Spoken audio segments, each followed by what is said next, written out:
ప్రారంభమైన Ola electric bike డెలివరీలు ఓబెన్ electric company నుండి చౌకైన ఎలక్ట్రిక్ బైక్లు ఇటువంటి లేటెస్ట్ అప్డేట్స్ ని ఈ రోజు మన ఈవీ కుర్రాడ్ లైవ్ ఛానల్ తెలుసుకుందాం. నమస్తే, నేను మీ కృష్ణ చైతన్య మండేలో. మీరు చూస్తున్నారు ఈవీ కుర్రాడ్ లైవ్. మీరు ఒక ఎలక్ట్రిక్ స్కూటర్ లేదా ఎలక్ట్రిక్ బైక్ లేదా ఎలక్ట్రిక్ సైకిల్ కొందాం అనుకుంటున్నారా? కానీ మంచి వెహికల్ ఏంటో తెలియక కన్ఫ్యూజ్ అవుతున్నారా? అయితే కేవలం 199 రూపాయలకే మన ఈవీ కుర్రాడ్ కోర్సులో జాయిన్ అవ్వండి. ఒక బెస్ట్ ఈవీ కొనుక్కోవడానికి కావాల్సిన నాలెడ్జ్ ని మీరే పొందండి. ఫస్ట్ అప్డేట్ చూసినట్లయితే ఓలా ఎలక్ట్రిక్ కంపెనీ వాళ్ళు తమ రోడ్స్టర్ ఎక్స్ ఎలక్ట్రిక్ బైక్ యొక్క డెలివరీస్ అయితే ప్రారంభించడం జరిగిందనమాట. నెల రోజులు డిలే అయిన తర్వాత అయితే వాస్తవానికి ఎలక్ట్రిక్ బైక్ డెలివరీలు మనకి ఏప్రిల్ నెలలోనే డెలివరీ చేస్తామని చెప్పారు. బట్ అది కాస్త 1 మంత్ డిలే అయ్యి మే నెలలో అయితే ఎలక్ట్రిక్ బైక్ యొక్క డెలివరీస్ అయితే స్టార్ట్ చేయడం జరిగింది అనమాట. ఈ ఎలక్ట్రిక్ బైక్ ఇంట్రడక్టరీ ప్రైస్ కింద 75,000 రూపాయలకి roadster X electric bike 2.5 kilowatt battery pack variant అయితే లాంచ్ చేశారు. బట్ ఇప్పుడైతే ఎలక్ట్రిక్ బైక్ యొక్క రేట్లు అయితే పెరగడం జరిగింది. బట్ ఎట్టకేలకైతే బెంగళూరులో ఎలక్ట్రిక్ బైక్ సంబంధించిన డెలివరీస్ అయితే ప్రారంభించడం జరిగింది అనమాట. కోలాహలంగా మారింది. సో డప్పులతో అక్కడ చాలా వరకు ఎక్స్పీరియన్స్ అంటే దగ్గర డప్పులు కొట్టి మరి కస్టమర్స్ అయితే ఎలక్ట్రిక్ బైక్స్ యొక్క డెలివరీ ఇవ్వడం జరిగింది అనమాట. మరి అంతకాలం డిలే అయిన తర్వాత ఆ మాత్రం హంగామా అయితే ఖచ్చితంగా జరగాల్సిందే. సో దానికి తగ్గట్టుగానే ఇంకా ఈ ఎలక్ట్రిక్ బైక్స్ చూసినట్లయితే 140 కిలోమీటర్ రేంజ్ నుంచి 501 కిలోమీటర్ వరకు రేంజ్ తో ఓలా ఎలక్ట్రిక్ కంపెనీ తమ ఎలక్ట్రిక్ బైక్స్ అయితే ఆఫర్ చేస్తున్నారు అనమాట. ఇప్పుడు ఎలక్ట్రిక్ బైక్ ప్రైజెస్ కూడా పెరగడం జరిగింది. ఇంట్రడక్టరీ ప్రైజింగ్ పూర్తయిపోయింది కాబట్టి రెండు ఎలక్ట్రిక్ బైక్స్ నార్మల్ ఛార్జింగే కాకుండా డీసీ ఫాస్ట్ ఛార్జింగ్ కూడా సపోర్ట్ అవుతుంది. ఓన్లీ ఓలా ఎలక్ట్రిక్ సంబంధించిన వాళ్ళ ఛార్జింగ్ స్టేషన్ వద్ద మాత్రం మీరు ఫాస్ట్ ఛార్జింగ్ ఆప్షన్ అయితే ఉంటుంది. నెక్స్ట్ చూసిన అయితే ఓపెన్ ఎలక్ట్రిక్ కంపెనీ వాళ్ళు O100 అనే ఒక ప్లాట్ఫామ్ అయితే బిల్డ్ చేస్తున్నారు అనమాట. ఈ O100 ప్లాట్ఫామ్ కింద ₹1,00,000 కన్నా తక్కువ ప్రైస్ సెగ్మెంట్ లో ఎలక్ట్రిక్ బైక్స్ అయితే డెవలప్ చేస్తున్నారు అనమాట. సో దానికోసమే ఈ O100 అనే ఒక కాన్సెప్ట్ తో ఓపెన్ ఎలక్ట్రిక్ కంపెనీ వాళ్ళు కొత్తగా ఎలక్ట్రిక్ బైక్స్ అయితే మార్కెట్ లోకి లాంచ్ చేయబోతున్నారు. మీరు ప్రీవియస్ గా గుర్తుపెట్టుకున్నట్లయితే మన ఈవీ న్యూస్ లో కూడా క్లియర్ గా చెప్పడం జరిగింది. ఓపెన్ ఎలక్ట్రిక్ కంపెనీ వాళ్ళు రాబోయే రోజుల్లో సబ్ ₹1,00,000 సెగ్మెంట్ లో కూడా ఎలక్ట్రిక్ బైక్స్ తీసుకొస్తామని చెప్పారని చెప్పి వాళ్ళ ఫౌండర్ అనౌన్స్మెంట్ చేశారని చెప్పారు. అప్పుడు దానికి సంబంధించిన క్లియర్ అనౌన్స్మెంట్ కూడా వచ్చేసింది అనమాట. ఈ ఎలక్ట్రిక్ బైక్స్ లో LFP బ్యాటరీ ప్యాక్స్ ని యూస్ చేస్తారంటే, అలానే ఈ బ్యాటరీ ప్యాక్ సంబంధించిన కాంపోనెంట్స్ ఏదైతే ఉంటాయి అంటే ఆ ఛాంబర్ ఏదైతే ఉంటుందో ఫ్లెక్సిబుల్ గా డెవలప్ చేసామని చెప్తున్నారు. కస్టమర్స్ కి అనుగుణంగా డిఫరెంట్ బ్యాటరీ ప్యాక్స్ ని సపోర్ట్ చేసే విధంగా ఆ మాడ్యులర్ డిజైన్ అయితే ఎలక్ట్రిక్ బైక్ అయితే ఉంటుందని చెప్తున్నారు. నెక్స్ట్ చూసినట్లయితే మహారాష్ట్ర ప్రభుత్వం ఆ రాష్ట్ర స్టేట్ ఈవీ పాలసీ 2025 అయితే ప్రకటించడం జరిగింది అనమాట. ఈ ఈవీ పాలసీ 2030 సంవత్సరం వరకు ఇంప్లిమెంటేషన్ లో ఉంటుంది. మేజర్ గా ఈ ఈవీ పాలసీలో ప్రధాన అంశం ఏంటంటే 2030 సంవత్సరం కల్లా మహారాష్ట్ర ప్రభుత్వంలో కనీసం 30% వాహనాలన్నీ ఎలక్ట్రిక్ వాహనాలు ఉండాలి అనే విధంగా వీళ్ళు ఈ పాలసీని అయితే ప్రణాళికని సిద్ధం చేసినట్టుగా తెలుస్తుంది అనమాట. అలానే వీళ్ళు కేవలం పాలసీయే కాకుండా ఎలక్ట్రిక్ వెహికల్స్ ఎవరైతే కొనుగోలు చేస్తున్నారో వాళ్ళకి సబ్సిడీస్ కూడా ప్రకటించడం జరిగింది అనమాట. ఎలక్ట్రిక్ 2 వీలర్స్ కొంటే 10,000 రూపాయల వరకు సబ్సిడీ ఇస్తున్నారు. ఎలక్ట్రిక్ 3 వీలర్ కొనుగోలు చేస్తే కనుక 30,000 రూపాయల వరకు సబ్సిడీ ఇస్తున్నారు అనమాట. కేవలం ఎలక్ట్రిక్ 2 వీలర్స్ ఎలక్ట్రిక్ 3 వీలర్స్ కాదు, ఎలక్ట్రిక్ కార్లకి, ఎలక్ట్రిక్ బస్సులకి, ఈవెన్ కార్గో 4 వీలర్స్ కూడా సబ్సిడీస్ అయితే ఆఫర్ చేస్తున్నారు. దాంతో పాటుకి ఛార్జింగ్ స్టేషన్స్ ఎవరైతే పెడుతున్నారో ఛార్జింగ్ స్టేషన్స్ కి 5 లక్షల రూపాయల నుంచి 10 లక్షల రూపాయల వరకు సబ్సిడీని కూడా ఆఫర్ చేస్తున్నారు అనమాట. అది వాళ్ళు ఇన్స్టాల్ చేసే DC ఛార్జింగ్ స్టేషన్ సంబంధించిన కెపాసిటీని ఆధారంగా అయితే వీళ్ళు సబ్సిడీస్ అయితే ఇస్తున్నారు. 15% మినిమం వాళ్ళు పెట్టిన ఇన్వెస్ట్మెంట్ లో 15% వరకు స్టేట్ గవర్నమెంట్ అయితే సబ్సిడీ కింద అయితే ఆఫర్ చేస్తున్నారు. అలానే ఎవరైతే ఎలక్ట్రిక్ కార్స్ యూజ్ చేస్తారో ముంబైలోని కొన్ని ఎక్స్ప్రెస్ హైవేస్ మీద ఉచితంగా టోల్ ఛార్జీలు అవసరం లేకుండా అయితే నడుపుకునే ఒక సౌలభ్యాన్ని కూడా ఆఫర్ చేస్తున్నారు అనమాట. అలానే మహారాష్ట్రలో 2030 సంవత్సరం వరకు కూడా ఎలక్ట్రిక్ వాహనాలపై ఎటువంటి రోడ్ ట్యాక్స్ అనేది విధించట్లేదు. నెక్స్ట్ చూసినట్లయితే మ్యాటర్ కంపెనీ వాళ్ళు తమ మ్యాటర్ ఎరా ఎలక్ట్రిక్ బైక్ మీద సంచలన ప్రకటన చేయడం జరిగిందనమాట. ఏకంగా తమ ఎలక్ట్రిక్ బైక్ మీద life time battery pack warranty అనేది అనౌన్స్ చేయడం జరిగింది. సో వాళ్ళు ఈ ప్రకటన ఎందుకు చేసామని చెప్తున్నారంటే, మాకు మా బ్యాటరీ ప్యాక్ మీద నమ్మకం ఉంది. మేము వివిధ రకాల టెరైన్స్ మీద ఎలక్ట్రిక్ బైక్ ని టెస్ట్ చేసాము. చాలా రకాలుగా టెస్టింగ్ చేసిన తర్వాత ఇది పాస్ అయింది. సో దానికి అనుగుణంగానే life time battery pack warranty ఇస్తామని చెప్పి ప్రకటించడం జరిగింది. అలానే వీళ్ళ మ్యాటర్ ఎలక్ట్రిక్ బైక్ ఏదైతే ఉందో భారతదేశంలో మొట్టమొదటి గేర్డ్ ఎలక్ట్రిక్ బైక్ కంపెనీ అయితే ప్రాజెక్ట్ చేసుకుంటున్నారు. అలానే ఎలక్ట్రిక్ బైక్ లో మనకి 5 కిలోవాట్ అవర్ల బ్యాటరీ ప్యాక్ అయితే యూజ్ చేస్తున్నారు. ఒకసారి ఛార్జ్ పెడితే 125 కిలోమీటర్ల రియల్ రేంజ్ అయితే క్లెయిమ్ చేస్తున్నారు అనమాట. మరి life time battery pack warranty అంటున్నారు కానీ మన జీవితకాలం బ్యాటరీ ప్యాక్ వారంటీ అయితే కాదండి. ఒక వాహనానికి సర్టెన్ పీరియడ్ ఆఫ్ లైఫ్ మాత్రమే ఉంటుంది. సో అది 8 ఇయర్స్ అవ్వచ్చు, 10 ఇయర్స్ అవ్వచ్చు.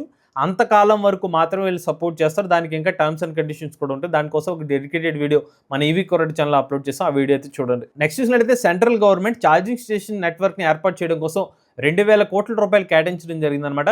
ఈ 2,000 కోట్ల రూపాయలు ఉపయోగించి భారతదేశ వ్యాప్తంగా 72,000 ఛార్జింగ్ స్టేషన్స్ అయితే ఇన్స్టాల్ చేయబోతున్నారు. సో ఈ 72,000 ఛార్జింగ్ స్టేషన్స్ లో కూడా మనకి 22,100 DC ఛార్జింగ్ స్టేషన్స్ అయితే అంటే ఫాస్ట్ ఛార్జింగ్ స్టేషన్స్ అయితే ఏర్పాటు చేయబోతున్నారు. అలానే 48,400 వరకు ఎలక్ట్రిక్ 2 వీలర్స్ కి, ఎలక్ట్రిక్ 3 వీలర్స్ సంబంధించిన ఛార్జింగ్ స్టేషన్స్ అయితే ఏర్పాటు చేయబోతున్నారు. ఎలక్ట్రిక్ బస్సుల కోసం 1800 వరకు ఛార్జింగ్ స్టేషన్స్ అయితే ఏర్పాటు చేయబోతున్నారు అన్నమాట. ప్రధానంగా హైవేస్ మీద కొన్ని మేజర్ హైవేస్ ని గుర్తించి అక్కడ ప్రతి 50 కిలోమీటర్లకు ఒక ఛార్జింగ్ స్టేషన్స్ ఏర్పాటు చేయాలనే ఉద్దేశంతో కేంద్ర ప్రభుత్వం ఈ నిర్ణయం అయితే తీసుకోవడం జరిగింది. నెక్స్ట్ చూసినట్లయితే హీరో మోటార్ కప్ కంపెనీ వాళ్ళు జూలై 1వ తారీఖున మార్కెట్లోకి ఒక కొత్త ఎలక్ట్రిక్ స్కూటర్ అయితే తీసుకురాబోతున్నారు. సో దీనికి V2X ప్లాట్ఫామ్ అనే ఒక పేరు మీద వీళ్ళ ఎలక్ట్రిక్ స్కూటర్స్ అయితే మార్కెట్లో తీసుకురాబోతున్నారు అనమాట.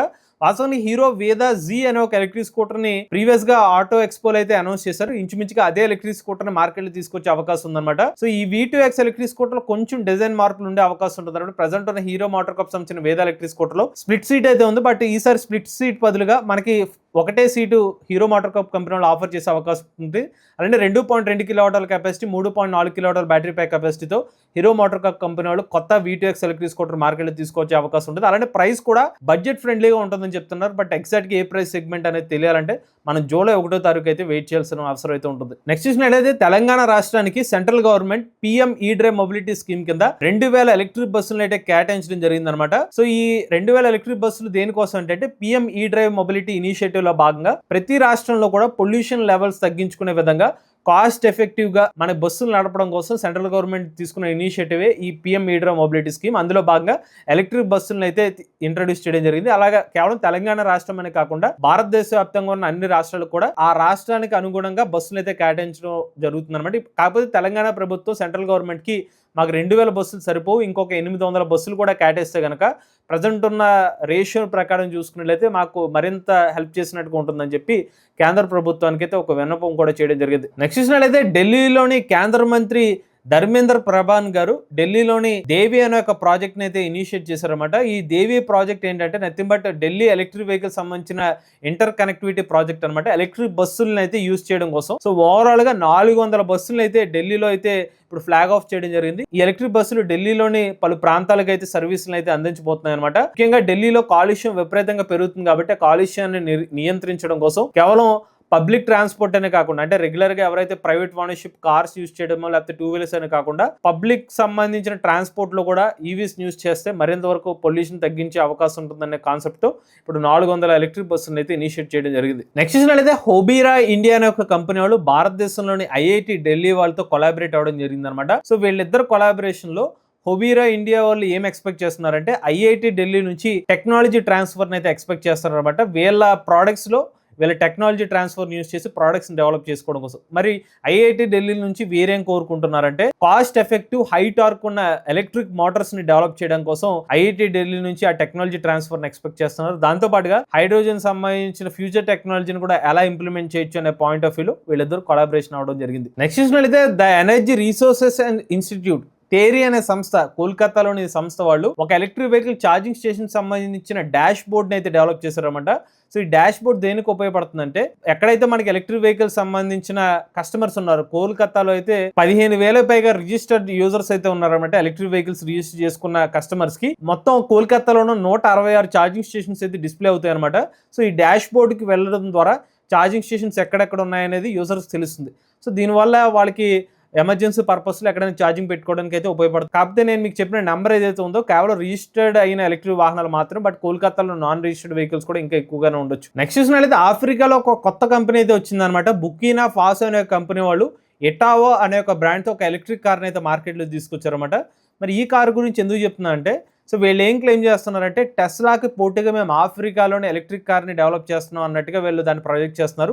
ఈ ఎలక్ట్రిక్ కార్లో కేవలం ఒక 30 నిమిషాలు ఛార్జ్ చేస్తే కనుక 330 కిలోమీటర్లకు రేంజ్ అనేది వస్తుందని అయితే కంపెనీ వాళ్ళు క్లెయిమ్ చేస్తున్నారు. ఇందులో 31.45 కిలోవాట్ల బ్యాటరీ ప్యాక్ కెపాసిటీ అయితే యూజ్ చేస్తారన్నమాట. మరి ఆఫ్రికాలోని కంపెనీ వాళ్ళు వాస్తవానికి టెక్నాలజీ ట్రాన్స్ఫర్ చేసుకున్నారు. చైనాలోని వీలింగ్ కంపెనీ వాళ్ళతో టైఅప్ అయ్యి ఎలక్ట్రిక్ కార్ని అయితే ఈ బ్రాండ్ తో అయితే మార్కెట్ లో తీసుకొచ్చారన్నమాట. ఇవి లేటెస్ట్ అప్డేట్స్ అండి. ఇటువంటి లేటెస్ట్ టీవీ కరెంట్ కోసం ఈవీ కుర్రాళ్ళు లైవ్ ఛానల్ సబ్స్క్రైబ్ చేసుకోండి. Charge nature drive the future.